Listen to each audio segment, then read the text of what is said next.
অন্তর্বর্তী সরকারের সময় ব্যাংকে রেকর্ড ৩০,১৯৯টি সন্দেহজনক লেনদেন শনাক্ত। টাকা পাচারের ইঙ্গিত বলছেন বিশ্লেষকরা। এখন অস্থির পোশাক খাত, মিলছে না চাহিদা মতো ক্রয়াদেশ। বিদেশি ক্রেতাদের আস্থা ফেরাতে সরকারের প্রত্যক্ষ নজরদারি চান মালিকরা।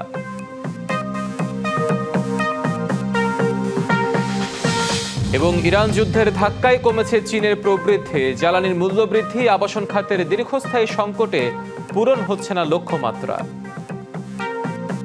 ২০২৪-২৫ অর্থবছরে রেকর্ড সংখ্যক ৩০,১৯৯টি সন্দেহজনক লেনদেন শনাক্ত করেছে বাংলাদেশ ফিনান্সিয়াল ইন্টেলিজেন্স ইউনিট বা বিএফআইইউ।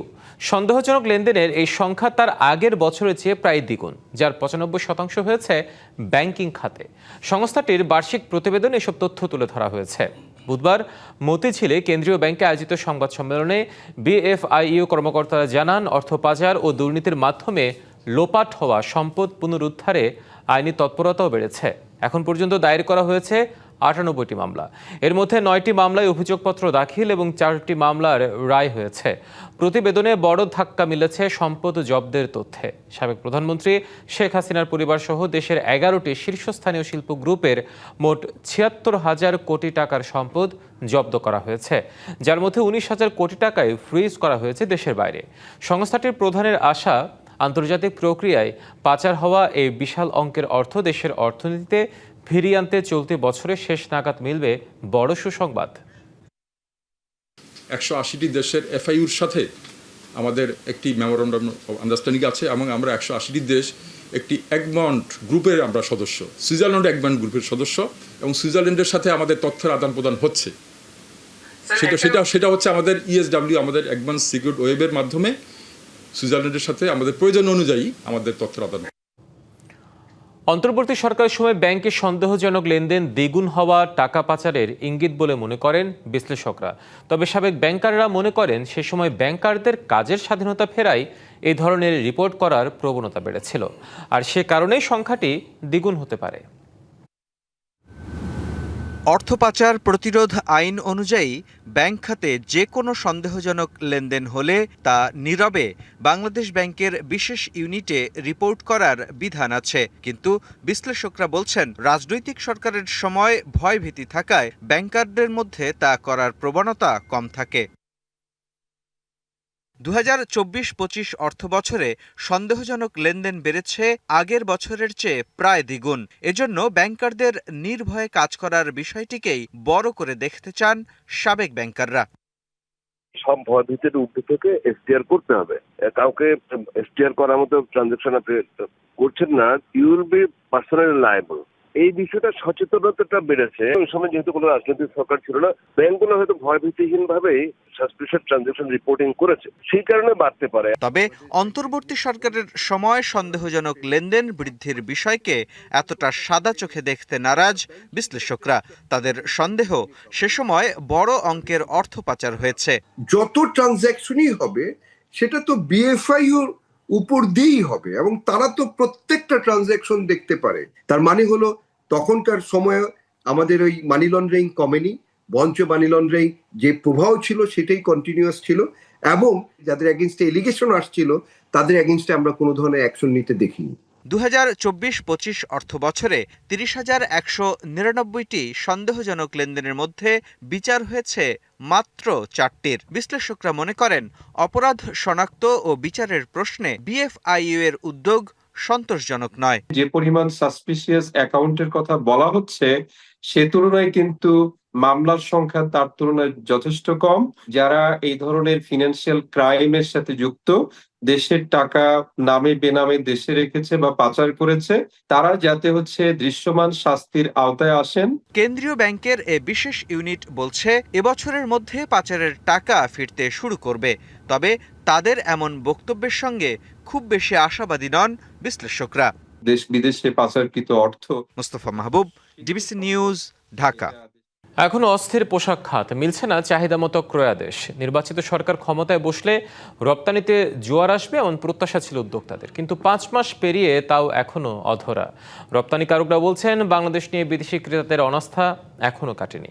সংকট উত্তরণে তাই সরকারের প্রত্যক্ষ নজরদারি চান শিল্প মালিকরা। বিদায়ী অর্থবছরে নির্ধারিত লক্ষ্যের চেয়ে 579 কোটি বা প্রায় 6 বিলিয়ন মার্কিন ডলার কম রপ্তানি হয়েছে তৈরি পোশাক খাত থেকে। একসময় এই শিল্পের রপ্তানি প্রায়ই ছাড়িয়ে যেত লক্ষ্যমাত্রা, কিন্তু 24 জুলাই আন্দোলনের পর থেকে হাঁটছে উল্টো পথে। উদ্যোক্তারা বলছেন 24 জুলাইয়ের ক্ষত গেল এপ্রিল ও জুনে খানিকটা কাটিয়ে ওঠা গেলেও বিদেশি ক্রেতাদের আগের আস্থা এখনো ফেরেনি। বায়াররা এখনো আমাদের বাংলাদেশকে পলিটিক্যালি স্টেবল মনে করছে না।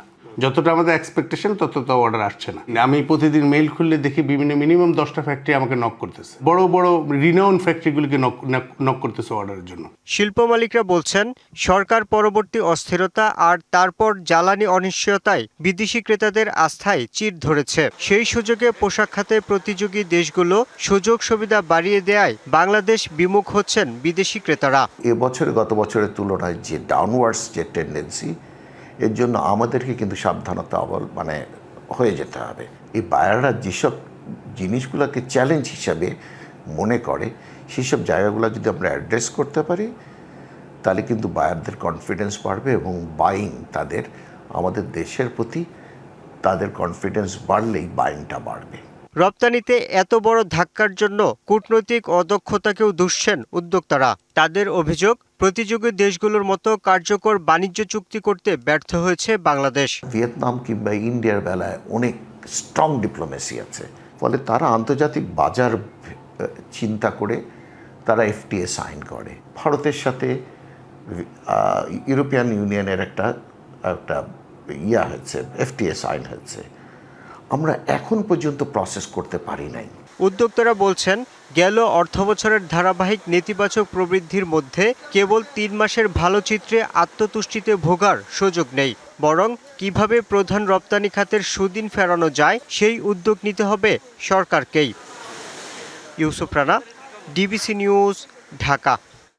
বৃষ্টি কারো কাছে আনন্দের, কারো কাছে বিলাসের, কিন্তু দিনমজুর, ক্ষুদ্র ব্যবসায়ী আর ফুটপাতের হকারদের কাছে টানা বৃষ্টি মানে অনিশ্চয়তা। কাজ না থাকলে আয় নেই, আর আয় না থাকলে সচল থাকে না সংসার। গত কয়েকদিনে বৃষ্টিতেও বিপুল ক্ষতির মুখে পড়েছেন এসব ক্ষুদ্র ব্যবসায়ী। তবুও তাদের কণ্ঠে হতাশা নেই, আছে ঘুরে দাঁড়ানোর সংকল্প।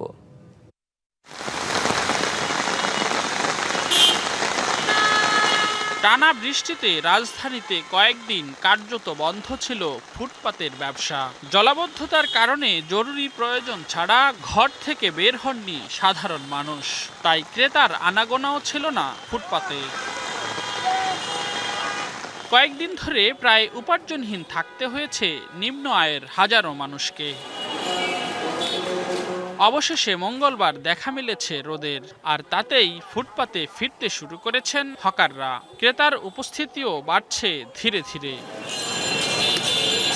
দৈনিক আয়ের ওপর নির্ভরশীল এসব মানুষের কাছে একদিনের কর্মবিরতিও বড় ধাক্কা।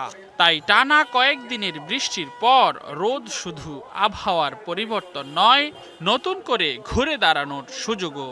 একটানা বৃষ্টি থাকলে তার ছাতা দিয়ে হয় না, এটা লেগে 4 দিন পরে আজকে আসলাম।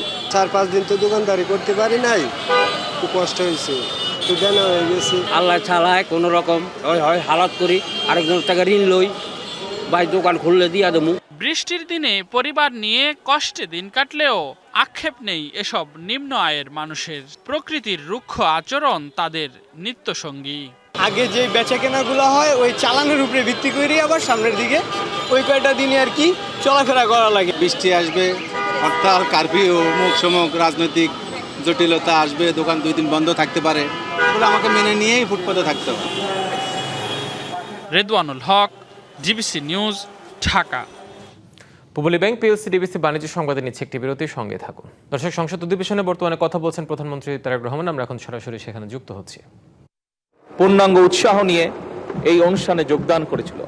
সেখানে মাননীয় স্পিকার একটি স্টল, যখন একটি জেলার একটি স্টল, বাচ্চাদের স্টল যখন আমি পরিদর্শন করছিলাম, সেখানে তারা বাচ্চারা এবং শিক্ষকরা আমাকে জানালেন তাদের স্কুলটিতে 1300 বাচ্চা পড়ে, কিন্তু তাদের কোনো মাঠ নেই। এরকম এই অভিযোগ আমাকে অনেকেই দিয়েছেন। মাননীয় স্পিকার, এটি একটি অত্যন্ত গুরুত্বপূর্ণ বিষয় আমাদের ভবিষ্যৎ প্রজন্মদেরকে সঠিকভাবে গড়ে তোলার জন্য। ঢাকা উত্তর সিটি কর্পোরেশনের আওতাধীন এলাকায় মাননীয় স্পিকার 189টি পার্ক, খেলার মাঠ এবং উন্মুক্ত স্থান রয়েছে। এর ভিতরে 24টি পার্ক, 6টি খেলার মাঠ, 4টি শিশু পার্ক এবং 4টি ঈদগাহ মাঠ সহ মোট 38টি ডিএনসিসির মালিকাধীন। উক্ত স্থাপনার নিরাপত্তা নিশ্চিতকল্পে পার্ক এবং খেলার মাঠ সমূহে নিরাপত্তা প্রহরী নিয়োগ, প্রয়োজনীয় বৈদ্যুতিক বাতি স্থাপন, সিসিটিভি স্থাপন এবং জনসচেতনামূলক কার্যক্রম পরিচালনার উদ্যোগও এর ভিতর গ্রহণ করা হয়েছে। ডিএনসিসির মালিকাধীন যে 38টি পার্ক, খেলার মাঠ, উন্মুক্ত স্থান রয়েছে তা ফরচুনেটলি মাননীয় স্পিকার বর্তমানে দখলমুক্ত রয়েছে সৌভাগ্যক্রমে, এবং সুপরিকল্পিতভাবে নিয়ন্ত্রিত হচ্ছে। ইতিমধ্যেই 20টি পার্ক, 4টি খেলার মাঠ, 2টি শিশু পার্ক, 2টি ঈদগাহ মাঠ উন্নয়ন কার্যক্রম সম্পন্ন করা হয়েছে। জাতীয় গৃহায়ণ কর্তৃপক্ষ এবং রাজুক সহ অন্যান্য সংস্থার মালিকাধীন অবশিষ্ট 151টি পার্ক, খেলার মাঠ, শিশু পার্ক, ঈদগাহ মাঠ এবং উন্মুক্ত স্থান পর্যায়ক্রমে উন্নয়ন করা হবে। মাননীয় স্পিকার, ঢাকা সিটি কর্পোরেশন আওতাধীন খেলার মাঠ এবং পার্ক সমূহে অবৈধ দখলদারদেরও উচ্ছেদ করার প্রস্তুতি নেওয়া হয়েছে। মাননীয় স্পিকার, সংসদ অধিবেশনে বক্তব্য রাখছিলেন প্রধানমন্ত্রী তারেক রহমান। আমরা এতক্ষণ সরাসরি সেখানে যুক্ত ছিলাম। ফিরছি বাণিজ্য সংবাদে। সুন্দরবনে 3 মাসের জন্য মাছ ধরায় নিষেধাজ্ঞা দিয়েছে বন বিভাগ। বনের জীববৈচিত্র্য সংরক্ষণে এই উদ্যোগ নেওয়া হলো বিপাকে পড়েছেন বনজীবীরা। বনের উপর নির্ভরশীল মংলার প্রায় 10,000 পরিবার কর্মহীন হয়ে কাটাচ্ছে মানবেতর জীবন। সরকারি প্রণোদনা না পাওয়ার অভিযোগ তাদের। নৌকা আছে, জালও আছে, কিন্তু নেই বনে প্রবেশের অনুমতি। তাই সুন্দরবনের উপর নির্ভরশীল মংলার হাজারো বনজীবীর সময় কাটছে অলসভাবে। 1 জুন থেকে শুরু হওয়া এই নিষেধাজ্ঞা চলবে 3 মাস। 2020 সন থেকে কিন্তু সরকার কনসিডার করেছে, বিভিন্ন সায়েন্টিফিক কমিটি, গবেষক তাদের মতামতের প্রেক্ষিতে যে সুন্দরবনে যদি জুন, জুলাই, আগস্ট মাস যদি মাছ ধরা, কাঁকড়া ধরা এগুলো বন্ধ রাখা হয়, তাহলে কিন্তু মাছ ডিম দিতে পারবে এবং সুন্দরবনে মাছের প্রাচুর্য বাড়বে। শুধু বাংলাদেশে না, বহির্বিশ্বেরও কিন্তু সব দেশেই একটা সময় কিন্তু বন্ধ রাখা হয়। বনের জীববৈচিত্র্য রক্ষায় এই নিষেধাজ্ঞা আশীর্বাদ হলেও বনজীবীদের জন্য আসে অভিশাপ হয়েই। বনে প্রবেশ করতে না পারায় মোংলা এলাকার প্রায় 10,000 বনজীবী এ সময়ে হয়ে পড়েন বেকার। বিকল্প কাজ না থাকায় পরিবার নিয়ে জীবন কাটে খেয়ে না খেয়ে। যদিও এই সময়ে সরকারিভাবে খাদ্য সহায়তা দেওয়ার কথা, তবে মাস পেরুলেও তা না পাওয়ার অভিযোগ অনেকের। বন্ধর পরে কোনো চাল ডাল, কোনো সরকারি কোনো অনুদান পাইনি আমরা। সরকারের কাছে আমাদের দাবি থাকে, এই বন্ধর সময় আমরা এইটুখানি দাবি রাখি যে আমাদের জন্য কিছু সাহায্য সম্মতি করে। বয়স 65 বছর, মানে 65 পার হয়ে 66-তে পড়েছি। এত বছর আমি এই নদীর পরে নির্ভর।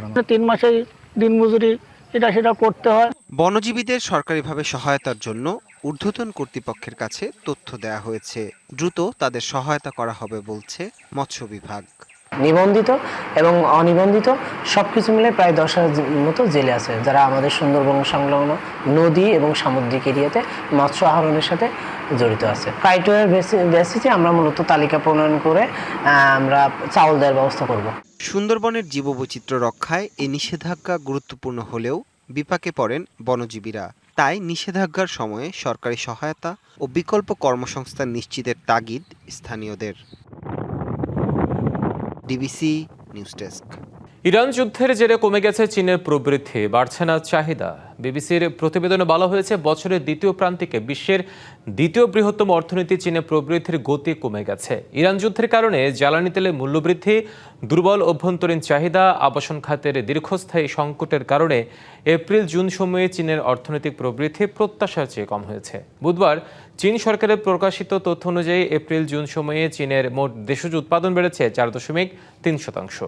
আগের প্রান্তিকে এই হার ছিল 5%। চলতি বছরের জন্য চীন 4.5 থেকে 5% প্রবৃদ্ধির লক্ষ্য নির্ধারণ করেছে, অর্থাৎ দ্বিতীয় প্রান্তিকে প্রবৃদ্ধি হয়েছে সেই সময় লক্ষ্যমাত্রার চেয়ে কম।